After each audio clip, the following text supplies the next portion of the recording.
Page 230। গল্পের নাম যযাতি।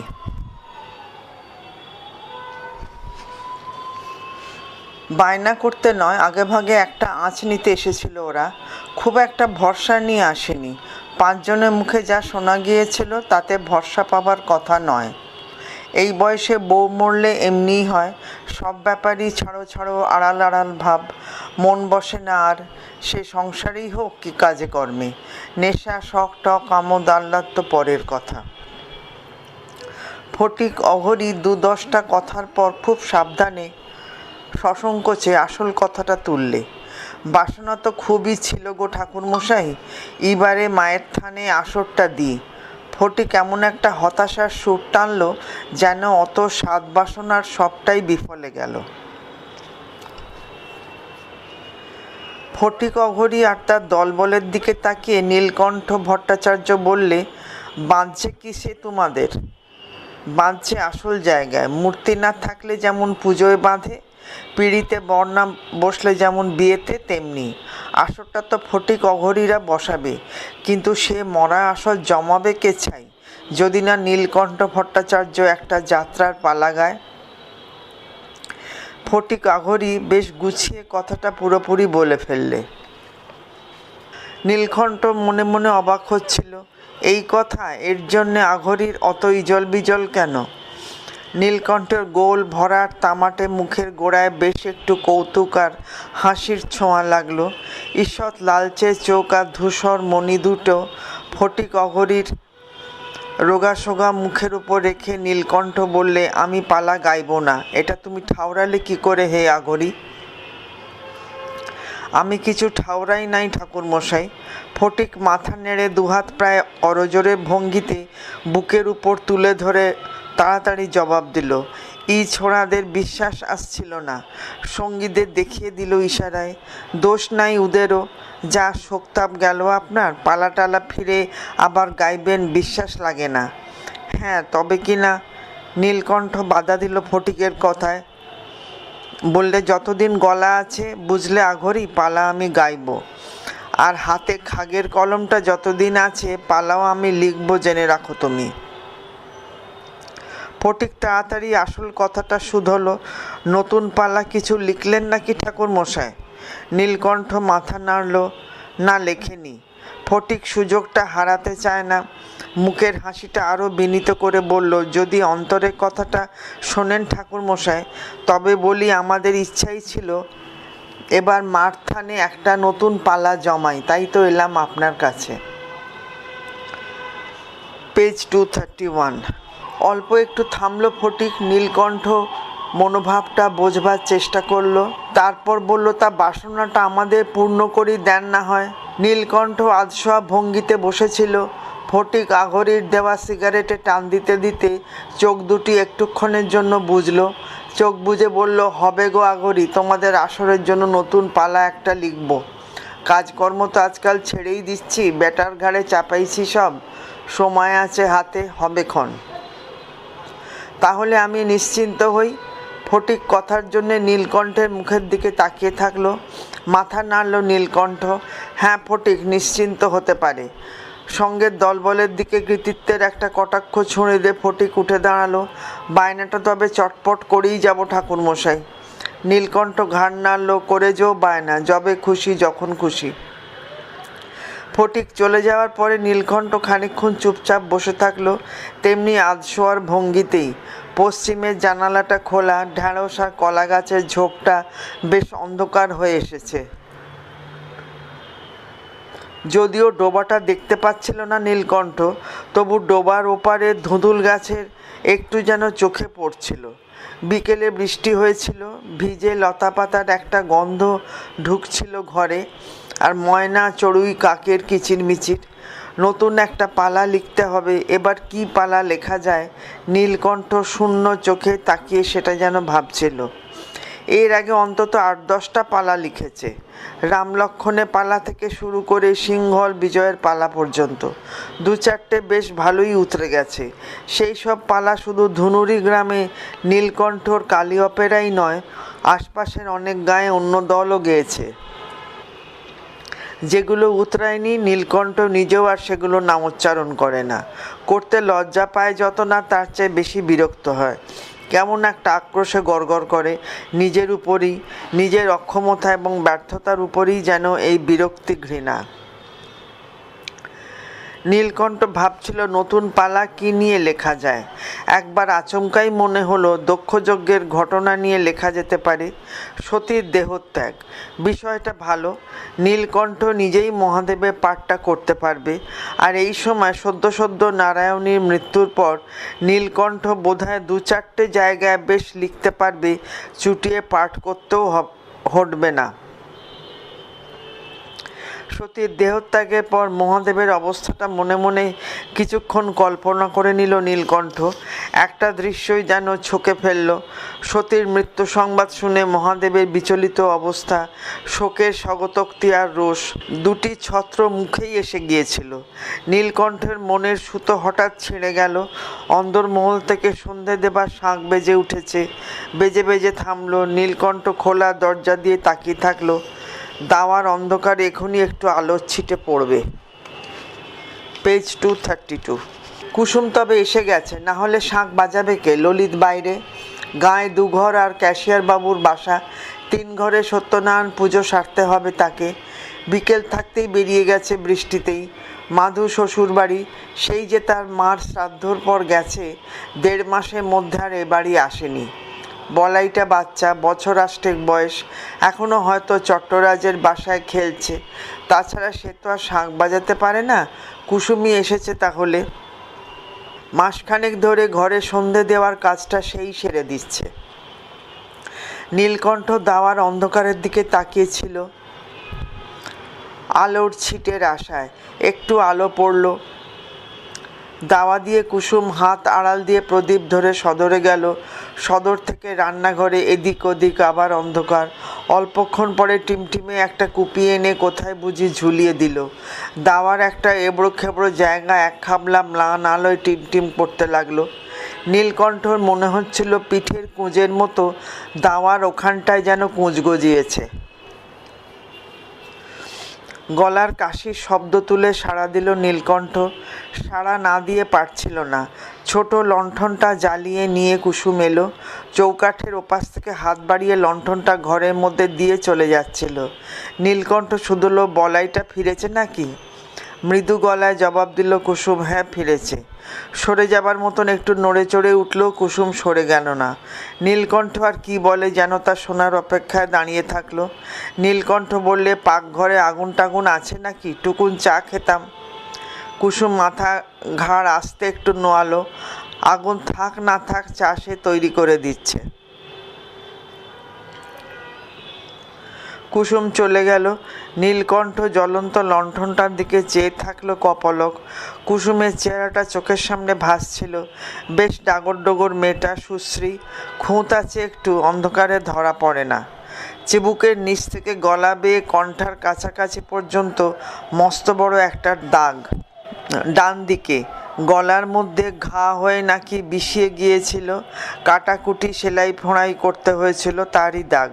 কুসুম গায়ের কাপড়টা সব সময় গলার ওপর দিয়ে টেনে দাগটা চাপা দিয়ে রাখবার চেষ্টা করে।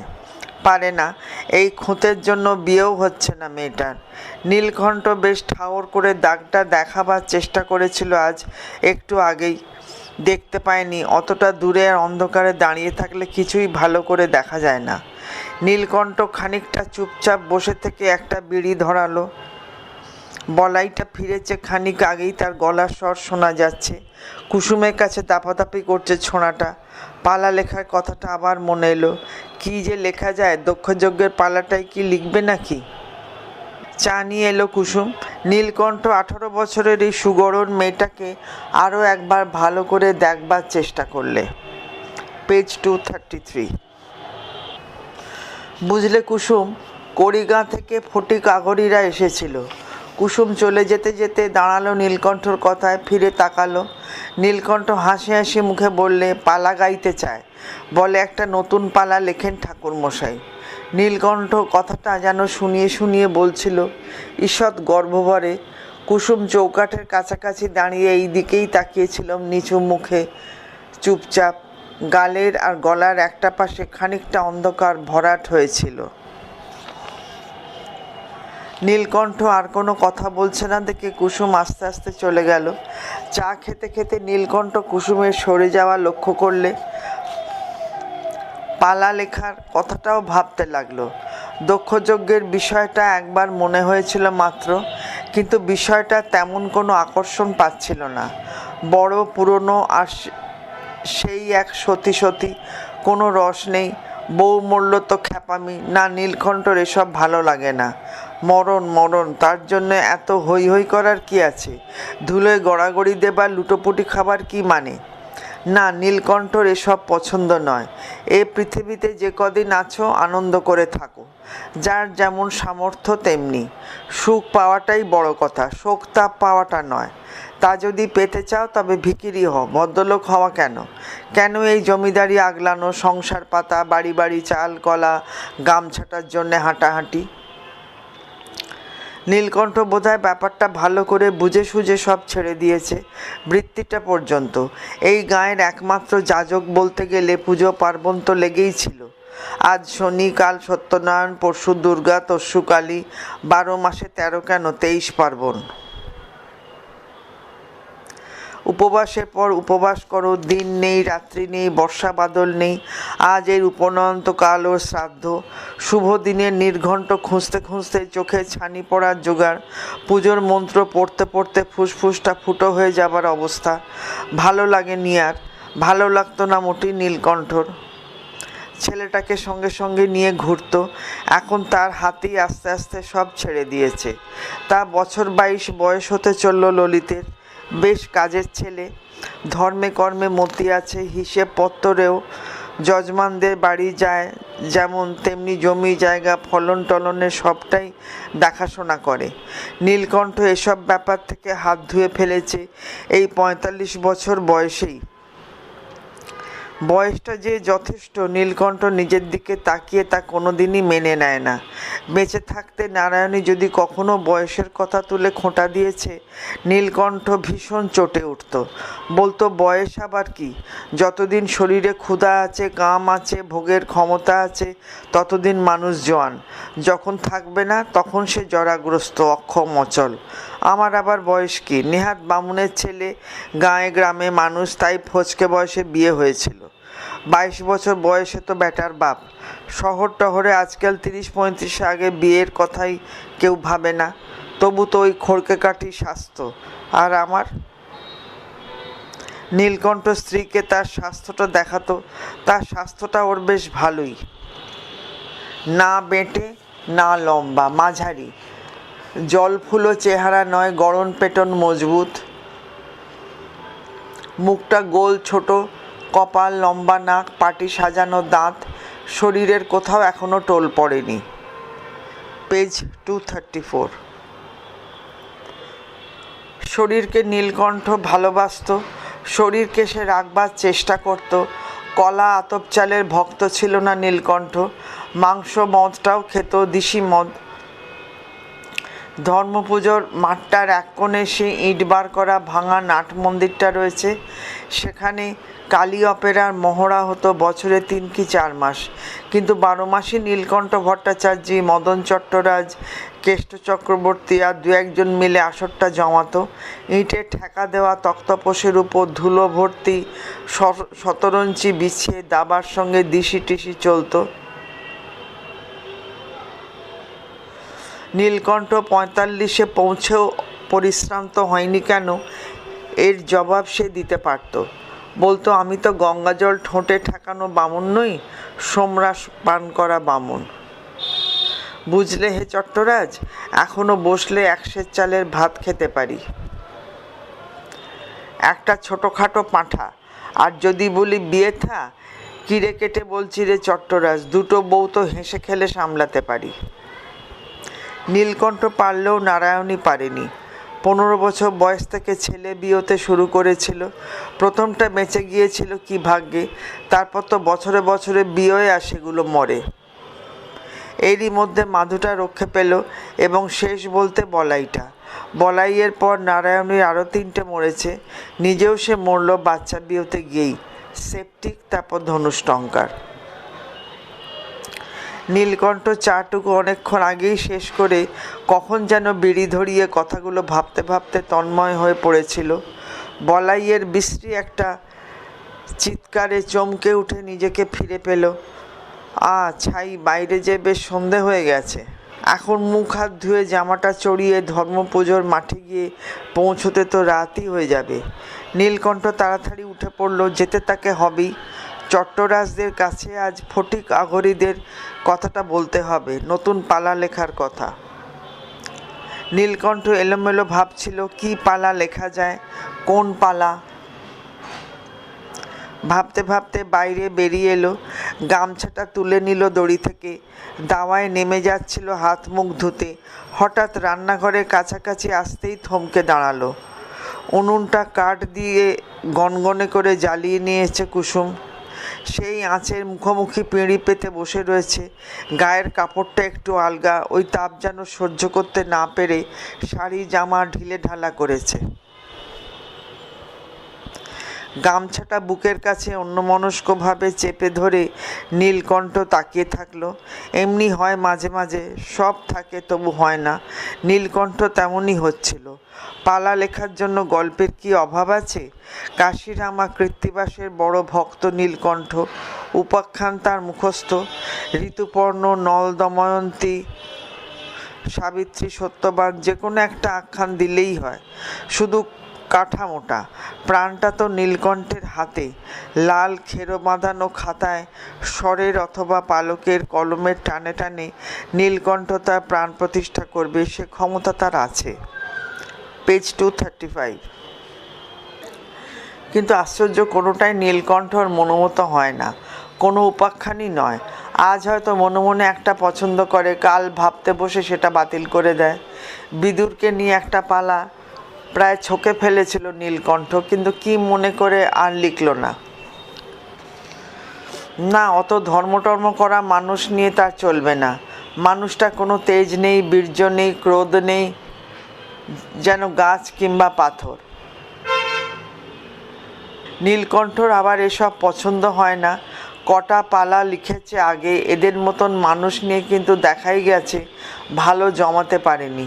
তেমন কোনো প্রাণের টানই পায় না নীলকণ্ঠ। এই সব সরল সাদামাটা মানুষের কথা লিখতে বসে। নীলকণ্ঠ পছন্দর ধরনটা অন্যরকম। মন্দ যদি না থাকলো তবে মানুষ কি হে? চট্টরাজ রায় এদের বোঝাতো নীলকণ্ঠ, আমরা স্বর্গে থাকি না হে, মর্তে থাকি। এখানে মায় মেয়েতে সতীন মতন হয়, বাপে ছেলেতে লাঠালাঠি করে, ভাইয়ে ভাইয়ে মামলা লড়ে, বুঝলে? সব যুধিষ্ঠির টুধিষ্ঠির নয়। ওরা কি মানুষ নাকি? হ্যাঁ, লেখো দেখি একটা পালা দুর্যোধনকে নিয়ে, কি দুঃশাসনকে জমে যাবে। কেনে, আমি যে কইকেই পালাটা লিখেছিলাম গো, দেখলে তো কতবার গাইলাম পালাটা। মুশকিল এই যে নীলকণ্ঠর পছন্দ মতন চরিত্র কি আখ্যান যা ছিল আগেই ফুরিয়েছে, এখন আর নতুন করে কিছু খুঁজে পাচ্ছে না। অথচ ফটিক আগরীরা সময় মতন বায়না করে গেছে। নীলকণ্ঠ টাকাটা নিয়েছে, কাগজে সইও দিয়েছে। ফটিক অঘরীকে কথাটা বলতে পারেনি নীলকণ্ঠ যে তার মাথায় আর নতুন পালা আসছে না। বলা মানে তো নিজের অক্ষমতা স্বীকার করে নেওয়া, আগরীকে বুঝিয়ে দেওয়া যে নীলকণ্ঠর ক্ষমতা সত্যিই গেছে। নীলকণ্ঠ তা পারে না, ভাবতেও তার আপত্তি। এটা নিছকই ভাগ্য যে বামুনের ঘরে জন্ম নিয়েছিল নীলকণ্ঠ। তার 7 পুরুষের বৃত্তিটাই ছিল যাজকের।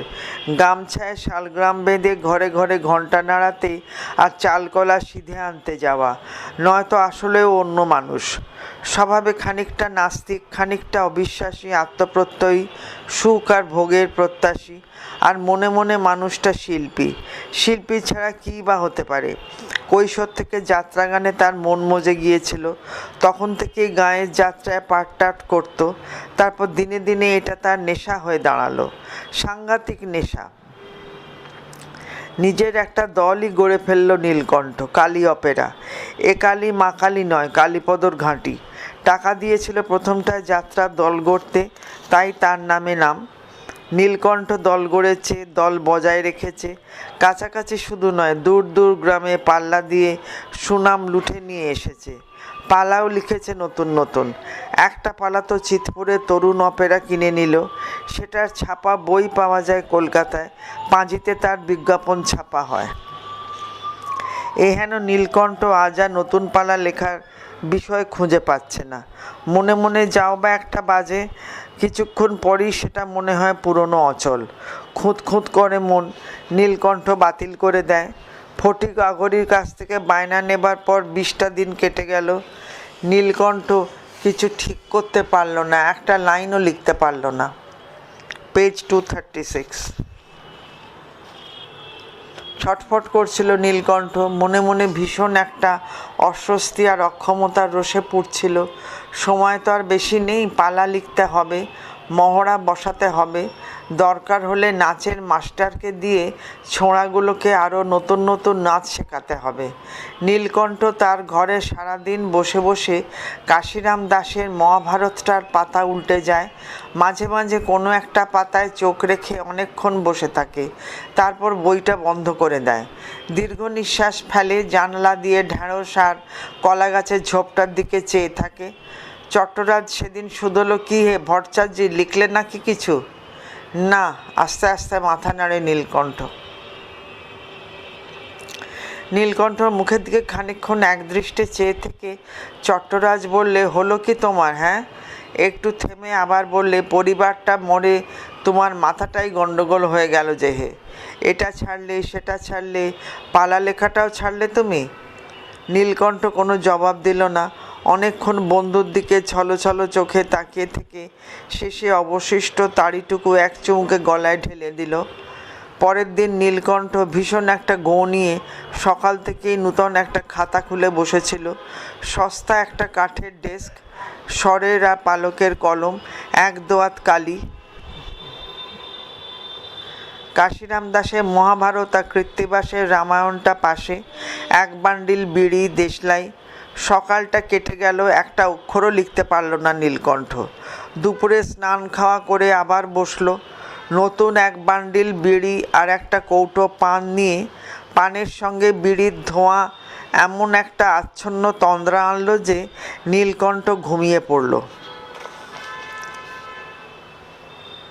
ঘুম ভাঙল যখন তখন বিকেল শেষ হয়ে এসেছে। ডোবার ওপারে ধুঁধুল জোপে ফুরনো বিকেলে ম্লান একটু আলো, একটা ঘুঘু ডেকে চলেছে।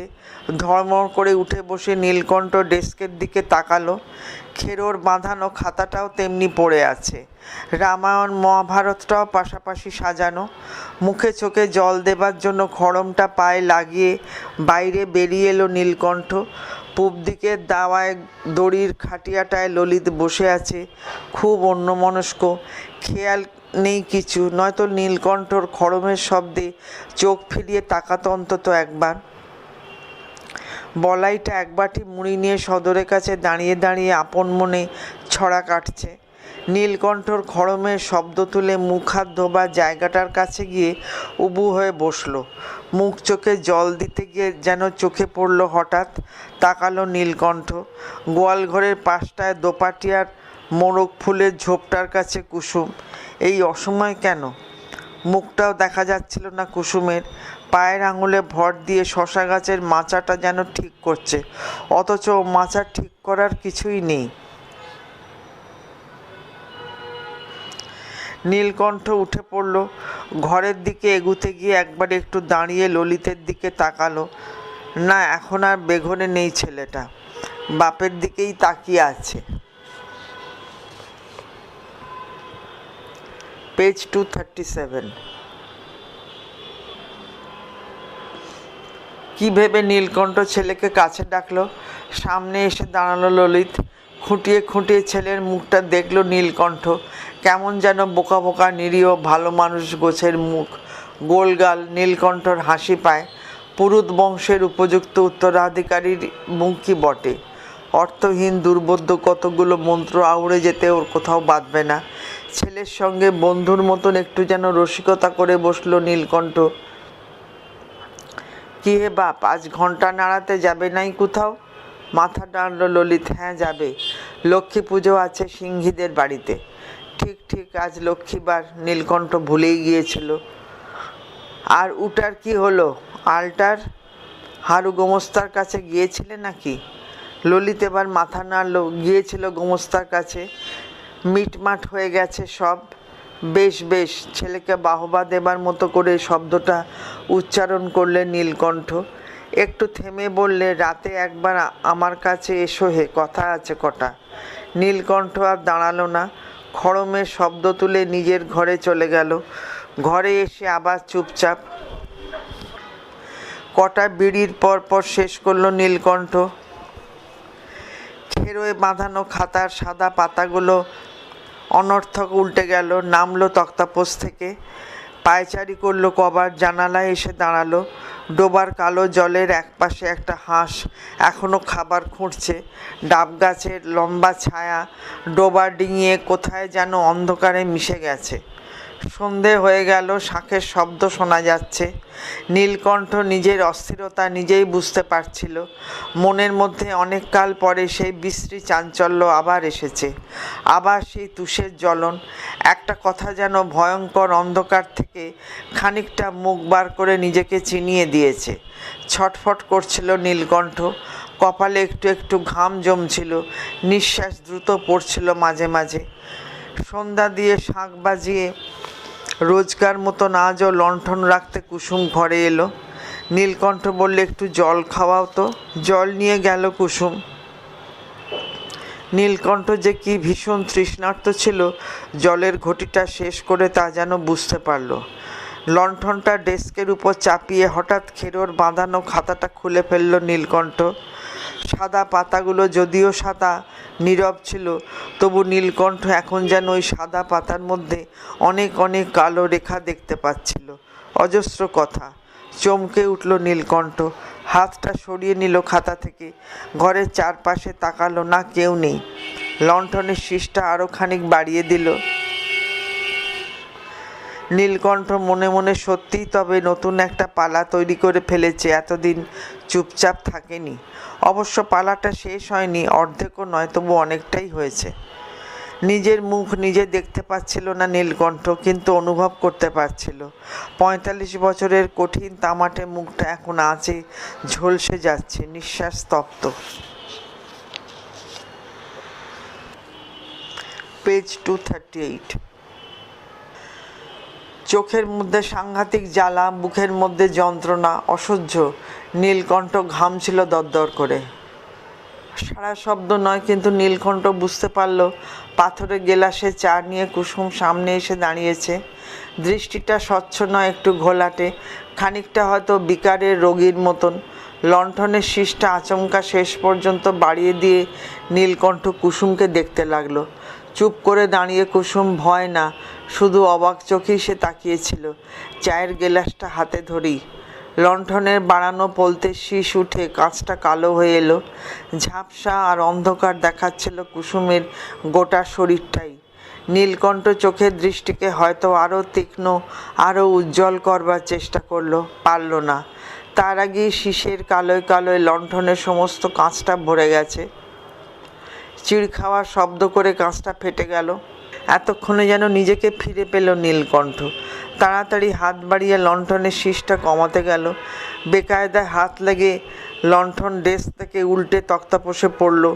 নিভে গেল কয়েকটা লিকলিকে বাঁকা বাঁকা ফণা তুলে। অন্ধকারে কুসুমকে আর দেখা যাচ্ছিল না। নতুন করে বাতি জ্বালিয়ে সত্যি সত্যি নীলকণ্ঠ এতদিন পরে আজ আবার লিখতে বসে গেল। কি সহজ এবং অক্লেশে এখন কথাগুলো মনে হলো। এতদিন কোথায় ছিল এরা? কোন অন্ধকারে লুকিয়েছিল? আবার ছত্র করে লেখে নীলকণ্ঠ, আর থেমে গিয়ে আবেগ কাঁপা গলায় জোরে জোরে পড়ে, যেন অভিনয় করছে। গলার পর্দা কোথাও জোরে, কোথাও আস্তে করে, কোথাও ব্যাকুলতা, কোথাও মিনতির সুর ফুটিয়ে পড়ে যায়। খেয়াল ছিল না নীলকণ্ঠ রাত হয়ে গেছে। ললিত এসে দাঁড়িয়েছে ঘরের মধ্যে, বাবার মুখোমুখি। নীলকণ্ঠ তন্ময়, কিছু দেখেনি, কাউকে নয়। দীর্ঘ একটা অংশ লিখে মুখ তুলল। সেই তন্ময়তার মধ্যে উচ্চকণ্ঠে পড়ে যেতে লাগলো সদ্য লেখা অংশটা। নীলকণ্ঠস্বরে অদ্ভুত এক বেদনা এবং বিষণ্ণতা আর ব্যাকুলতা। কি কাতর কণ্ঠস্বর, মনে হচ্ছিল না এটা নাটকের অভিনয়।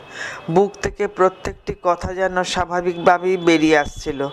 সাপগ্রস্ত জরাভীত ভোগী এক পুরুষ কাতর কণ্ঠে যৌবন ভিক্ষা করছে। এখনও যে আমার ভোগ্য ধেনু আছে, সুরা আছে, ফল আছে, পুষ্প আছে, নারী আছে, শত সহস্র মুখ আছে এই বসুন্ধরায়। তুমি আমায় প্রত্যাখ্যান করো না। তৃপ্তি নহি, ক্লান্ত নহি, আসঙ্গ জ্বালায় জলে এ দেহ নিয়ত। প্রার্থনা আমার পুত্র পূর্ণ করো তুমি। আমি তো তোমার পিতা নৃপতি যযাতি। নীলকণ্ঠ নয়, রাজা যযাতি যেন পুত্র পুরুর কাছে করজোড়ে ভিক্ষুকের মতন অশ্রুসজল কণ্ঠে ভীষণ একটা আবেদন জানিয়ে কাতর প্রত্যাশী চোখে চেয়ে থাকল। পেজ 239। ললিত কথা বলতে পারছিল না। বিম্র ভাবটা কাটাতে সময় লাগলো তার, কিন্তু লণ্ঠনের আলোয় যযাতিকে সে চিনতে পারল সহজেই। বাবা, ললিত আচমকা ডাকল। চমকে উঠল নীলকণ্ঠ। ললিত সামনে দাঁড়িয়ে, একেবারে মুখের কাছটিতে, আর কেউ নেই, লণ্ঠনের একটু আলো আর পিতা পুত্র। নীলকণ্ঠ যেন কিছু একটা বলবার চেষ্টা করছিল, পারছিল না। ললিত খুব মৃদু কিন্তু স্পষ্ট গলায় বললে, মেয়ে ছেলে বাসায় না থাকায় বড় অসুবিধা ঘটছে। একটা বিয়া করুন আপনি, কুসুমকেই করুন, ভালো মেয়ে। ললিত আস্তে আস্তে ঘর ছেড়ে চলে গেল। নীলকণ্ঠ চুপ। ইচ্ছে হচ্ছিল চিৎকার করে ললিতকে একবার ডাকতে পারছিল না। লণ্ঠনের শিখাটা যযাতির চোখের মতন জ্বলছে।